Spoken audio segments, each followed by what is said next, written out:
Bonjour à tous, toujours dans notre série Les 20 conseils pour atteindre son climax, aujourd'hui nous allons parler du point numéro 6. Prenez des risques. Pour les entrepreneurs, la prise de risque et la croissance de leur entreprise vont de pair. Les entreprises prennent des risques régulièrement, peu importe leur taille.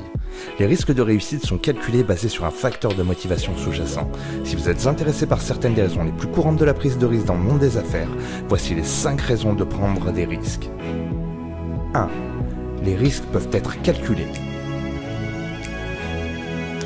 Lorsque vous prenez un risque majeur, il est important de calculer le résultat potentiel et de mettre en place des plans d'urgence. Bien qu'il y ait des cas de réussite d'entrepreneurs qui aient pris des risques ultimes, aucun risque susceptible d'entraver complètement votre entreprise n'est conseillé.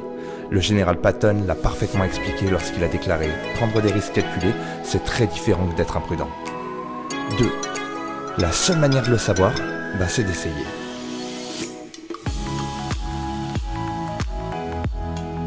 Pour la majorité des entrepreneurs, un risque est un cas de « et si » et doit être considéré comme un moyen de faire progresser leur entreprise d'une manière ou d'une autre.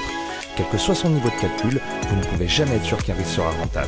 Mais il n'y a qu'une façon de le savoir, et comme le disait Frédéric Wilcox, le progrès implique toujours des risques. Vous ne pouvez pas voler une deuxième base et garder le pied sur la première. Le risque aide également à distinguer les leaders des suiveurs. D'une manière générale, les entrepreneurs prennent des risques car ils leur permettent de se distinguer de leurs concurrents. Dans l'environnement commercial concurrentiel d'aujourd'hui, ceux qui sont prêts à prendre des risques se positionnent comme leaders, tandis que les autres sont laissés pour compte. Si vous prenez une minute pour penser à un leader que vous considérez comme un succès, il y a de fortes chances pour qu'il ait changé la façon dont les choses ont été faites et qu'il soit mis en travers du processus. 4.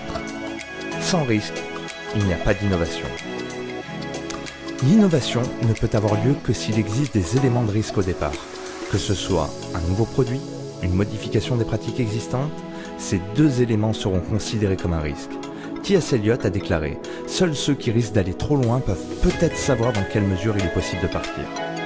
En innovant, le risque peut être atténué, en veillant à ce que tous les calculs possibles aient été effectués pour évaluer s'il s'agit de la meilleure option et aller de l'avant.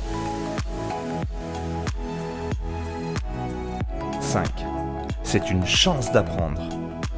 Sans risque, les entrepreneurs ne connaîtront pas l'échec et n'apprendront pas de leurs erreurs. Bien sûr, il est également possible d'apprendre des expériences positives, mais l'échec nous enseigne une leçon très puissante qui a tendance à rester avec nous pour le reste de notre vie. En outre, les risques enseignent des compétences importantes, telles que la manière de calculer les imprévus et la réflexion stratégique. Merci à tous et on se retrouve très bientôt avec le point numéro 7.